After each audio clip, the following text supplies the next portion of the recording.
Hello students, welcome to Rashmi Singh classes. Today we are going to discuss the second part of struggle for equality. In the first part we discussed about what is inequality and what are the reasons for inequality and some methods to remove this inequality. और जिसमें मैंने आपको एक बताया था forming the cooperatives कि cooperatives हम बना के कोऑपरेटिव सोसाइटी बना के हम इस इनइक्वालिटी को रिमूव कर सकते हैं कुछ हद तक। और जिसमें एक एग्जांपल मैंने आपको दिया था वीवर्स कोऑपरेटिव्स, जिसमें तमिलनाडु गवर्नमेंट ने डायरेक्ट उनसे कपड़ा खरीद के कोऑप्टेक्स स्टोर्स खोले हैं कई सिटीज़, कई क्या बस ऑलमोस्ट ऑल सिटीज़, बड़े बड़ी सिटीज़ में बड़े बड़े स्टोर जहाँ पे वो कपड़ा बिकता है और सारा की सारा प्रॉफिट डायरेक्टली वीवर्स को मिलता है। और इसी तरह एक कोऑपरेटिव्स बना था TMS तवा मत्स्य संघ, जिसके बारे में हम आज पढ़ेंगे। तो लेट्स स्टार्ट। तवा मत्स्य संघ। व्हेन डैम्स आर बिल्ट और forest area cleared, thousand of people are displaced. जब कोई भी बड़ा प्रोजेक्ट बनने वाला होता है, या तो डैम बन रहा है या कोई सेंचुरी बना रहे हैं, बर्ड सेंचुरी या नेशनल पार्क बना रहे हैं, तो बड़ा एरिया बहुत जल्दी क्लियर करना होता है, चाहे उसमें फॉरेस्ट हो कोई भी चीज़ हो, वहाँ उसको क्लियर करते हैं। And thousand of people are displaced, और वहाँ पे रहने वाले हज़ारों लोगों को वहाँ से हटा दिया जाता है, क्योंकि वहाँ पे डैम या सेंचुरी या नेशनल पार्क बनाना होता है गवर्नमेंट को। होल विलेजेस आर अपरूटेड, बहुत सारे विलेजेस हैं उनको पूरी तौर पे अपरूटेड मीन्स हटा दिया जाता है, बिकॉज ऑफ कि वहाँ पे डैम बनना है या कोई सेंचुरी बननी है। And these peoples are forced to go and build new houses, और उनको एक फोर्सफुली हटा के ये कहा जाता है कि आप दूसरी जगह जाइए और नए नए अपने घर बनाइए, ठीक है। And this creates a severe problem for them, और इसकी वजह से उनको बहुत सीवियर प्रॉब्लम हो जाती है। क्यों प्रॉब्लम हो जाती है? क्योंकि पीपल यूजुअली सीवियर प्रॉब्लम कैसे क्रिएट हो जाती है? क्योंकि उनका जो लाइवलीहुड है वो हो सकता है उस एरिया से दूसरी जगह काम करने जाते हो, and that place is very near to their living place, लेकिन अब उसको उस जगह से दूसरी जगह भेज दिया जाता है, तो उनके बच्चों का स्कूल दूर हो जाता है, उनकी वर्किंग प्लेस दूर हो जाती है, तो इस वजह से उनको बहुत सीवियर प्रॉब्लम फेस करनी पड़ती है। And often people usually come together to fight against this, और इसलिए जो इस तरह के लोग होते हैं जिनको ये प्रॉब्लम फेस करनी होती है, वो एक साथ मिलके यूनाइटेड होके इस प्रॉब्लम को फेस करने के लिए उसके अगेंस्ट हो जाते हैं या उसके अगेंस्ट प्रोटेस्ट करते हैं, ठीक है। इसी तरह एक TMS तवा मत्स्य संघ या एक फेडरेशन बनी, जिसने फिशर्समैन की राइट्स को अचीव करने में उनकी मदद की। तो क्या था TMS as a federation of fisher workers cooperative, and this is an organisation fighting for the rights of displaced forest dwellers of Satpura forest in Madhya Pradesh. Madhya Pradesh में सतपुरा फॉरेस्ट के पास जब वहाँ का एरिया क्लियर किया गया और वहाँ के लोगों को डिस्प्लेस करके दूसरी जगह भेज दिया गया, तो उनके पास लाइवलीहुड की एक प्रॉब्लम क्रिएट हो गई कि वो अपनी फैमिली को कैसे लुक आफ्टर करें। फिर उन्होंने मिलके एक फेडरेशन बनाई, उसका नाम रखा TMS तवा मत्स्य संघ, और ये जो मैं आपको बता रही हूँ ये मध्य प्रदेश का एक किस्सा है, ठीक है।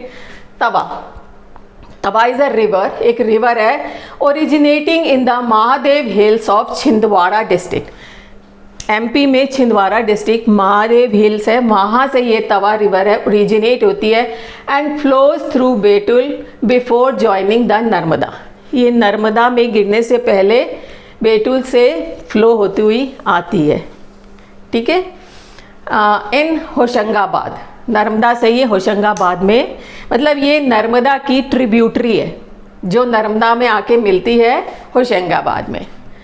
तवा डैम, अब सरकार ने सोचा कि अब यहाँ पे इस रिवर पे यहाँ पे एक डैम बनाया जाए, तो the government decided to make a dam. Tawa dam began to be built in 1958। 1958 में ये जो डैम था ये बनना शुरू हुआ एंड कंप्लीटेड इन 1978। और 1978 में ये जो डैम था बन के कंप्लीट हुआ, मीन्स 20 ईयर्स करीब उनको लग गए।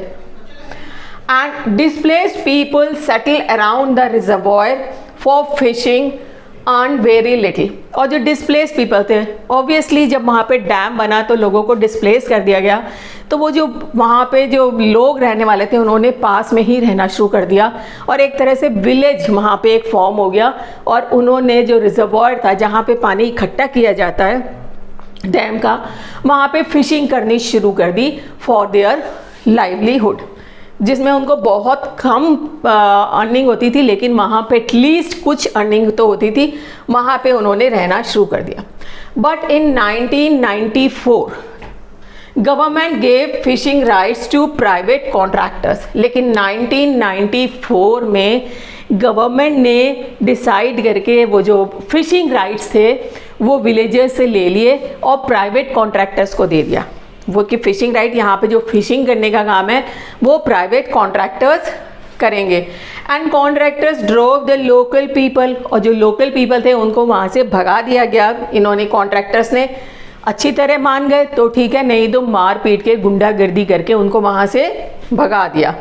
And got the cheap labour from outside, और बाहर से चीप लेबर लेके आए जो कम पैसे में उनका काम कर सके या फिशिंग कर सके। मीन्स यहाँ पे गवर्नमेंट ने 1994 में जो फिशिंग राइट था वो प्राइवेट कॉन्ट्रैक्टर्स को दे दिया। इतना समझ में आ गया? चलिए आगे चलते हैं। The villagers stood united. अब विलेजर्स का लाइवलीहुड का जो सोर्स था वो ख़त्म हो गया। Now they decided to stood united. They set up an organisation, और उन्होंने एक ऑर्गेनाइजेशन सेटअप की और उस ऑर्गेनाइजेशन का नाम रखा TMS, तवा मत्स्य संघ। ठीक है, TMS ऑर्गेनाइज्ड। अब TMS जब ऑर्गेनाइज कर ली उन्होंने, तो उसने क्या किया, दे ऑर्गेनाइज रैलीज। उन्होंने रैलीज निकाली इसके अगेंस्ट, गवर्नमेंट के जो उन्होंने ऑर्डर दिया था उसके अगेंस्ट में रैलीज निकाली। चक्का जाम, चक्का जाम मीन्स रोड को ब्लॉक कर दिया, ट्रैफिक ब्लॉक कर दिया कि कोई आएगा जाएगा नहीं। ठीक है, जैम फॉर देयर लाइवलीहुड, अपने लाइवलीहुड के लिए उन्होंने प्रोटेस्ट किया और आवाज़ उठाई। लाइवलीहुड क्या है बेटा? Right to life is our right. हमारा जो ह्यूमन राइट है, जो कॉन्स्टिट्यूशन है हमें दिया है राइट टू लाइफ, और राइट टू लाइफ का ही एक पार्ट है राइट टू लाइवलीहुड। अगर हमारा राइट टू लाइवलीहुड ही हमसे छीन लिया जाएगा तो हम जिंदा कैसे रहेंगे? तो इसके लिए उन्होंने प्रोटेस्ट किया और अपने लाइवलीहुड के लिए गवर्नमेंट के प्रोटेस्ट में आवाज़ उठाई। क्लियर? द गवर्नमेंट क्रिएट, जब गवर्नमेंट के कानों में आवाज़ पड़ी कई टाइम के बाद, जब चक्का जाम होने लगा, रैलीज होने लगी, then the government created a committee. अब उन्होंने एक कमेटी क्रिएट की कि वो सर्वे करके बताए कि जो प्रोटेस्ट कर रहे हैं किस लिए कर रहे हैं और क्या कारण है और रेमेडी क्या है। देन कमेटी ने सर्वे किया and recommended fishing rights to be granted to the villagers, और उन्होंने जो अपना रिकमेंड किया गवर्नमेंट को कि जो फिशिंग राइट्स हैं वो विलेजर्स को दे देने चाहिए, क्योंकि यही एक सोर्स है उनके लाइवलीहुड का। इसलिए fishing rights instead of giving the private contractors, उसकी वजह किसको देना चाहिए? जो विलेजर्स हैं उनको दिया जाना चाहिए। And in 1996 government decided to give the fishing rights to displaced people, और 1996 में गवर्नमेंट ने डिसाइड किया कि जो फिशिंग राइट्स थे वो प्राइवेट कॉन्ट्रैक्टर्स से लेके विलेजर्स को हैंड ओवर कर दिए जाएंगे। ठीक है, उनको फाइट करना पड़ा, और क्योंकि उन्होंने ऑर्गेनाइजेशन बनाई थी, कोऑपरेटिव्स बनाए थे, उसकी वजह से उन्होंने फाइट किया, प्रोटेस्ट किया और ultimately they achieve their rights. उन्होंने अपनी जो फिशिंग राइट्स है उनको अचीव कर लिया। With TMS they were able to increase their income। और TMS जो कोऑपरेटिव बनाई गई उसकी वजह से जो उनकी अर्निंग थी वो भी इंक्रीज हो गई। पहले उनको कम पैसा मिलता था, मैंने आपको बताया था अर्न वेरी लिटिल, लेकिन यहाँ पे उनकी अर्निंग भी बहुत ज़्यादा बढ़ गई। TMS cooperative would buy the catch from them at fair prices. जो कोऑपरेटिव थी फेयर प्राइस पे उनकी मछलियों को खरीदते थे, ठीक है, fair price. Arrange the transport भी अरेंज करते थे and sell this in market, और मार्केट में भी उसको बेचने में फिशरमैन्स की हेल्प किया करते थे। मीन्स ट्रांसपोर्ट भी अरेंज करते थे और मार्केट में भी बेचने में उनकी हेल्प किया करते थे, ठीक है। Where they would get good price, और जहाँ पे उनको बहुत अच्छे प्राइस मिलते थे, क्योंकि इतने सारे फिशरमैन्स की कोऑपरेटिव्स थी, वो एक ही दाम पे बेचते थे, तो वहाँ पे एक जैसे कहते थे कोऑपरेटिव्स की मोनोपोली हो गई, तो उनको मन माने दाम मिल जाया करते थे, क्योंकि इतने सारे लोग संगठित होकर एक ही दाम में चीज़ बेच रहे थे वहाँ पे। क्लियर। एंड TMS का और एक बेनिफिट क्या हुआ, हैज़ बिगन गिविंग लोन्स, क्योंकि अब ये स्ट्रॉन्ग कोऑपरेटिव बन गई थी, इन्होंने फिशरमैन्स को लोन देना भी शुरू कर दिया। किस लिए लोन देते थे, repairing and buying new nets, क्योंकि काम करते करते नेट ख़राब हो जाते थे, उनको रिपेयर करना है या नया नेट खरीदना है या नई बोट लेनी है, उसके लिए TMS ने लोन देना भी फिशरमैन्स को शुरू कर दिया। TMS has shown when people's organisation gets their right to livelihood they can be good managers। अब ये TMS बन जाने से और इस तरह लोन वगैरह देने से उन्होंने ये शो किया, उन्होंने ये बताया गवर्नमेंट को कि अगर पीपल्स ऑर्गेनाइजेशन अपने राइट्स लेने में लाइवलीहुड के लिए अपने राइट्स को अचीव करती है, इट मीन्स वो गुड मैनेजर्स भी बन सकते हैं, हर चीज़ को अच्छे से मैनेज कर सकते हैं किसी भी ऑर्गेनाइजेशन को। Clear. This is all about the TMS तवा मत्स्य संघ, जो मैंने आपको पहले भी बताया था, और शर्ट इन द मार्केट में वीवर्स कोऑपरेटिव्स के बारे में, और यहाँ पे तवा मत्स्य संघ मीन्स अगर पीपल संगठित होकर यूनाइटेड होकर एक कोऑपरेटिव बनाए जो अपने राइट्स के लिए प्रोटेस्ट करे, तो उनको उनके राइट्स मिल जाते हैं, अपने राइट्स को वो इजीली अचीव कर पाते हैं। क्लियर। एक तो ये आपको मेथड था अपने राइट्स अचीव करने का। आई होप आपको समझ में आ गया होगा बेटा, और समझ में आ गया है तो आपको पता है, बार बार बोलती भी हूँ मैं कि like and subscribe the channel and don't forget to press the bell icon. Thank you.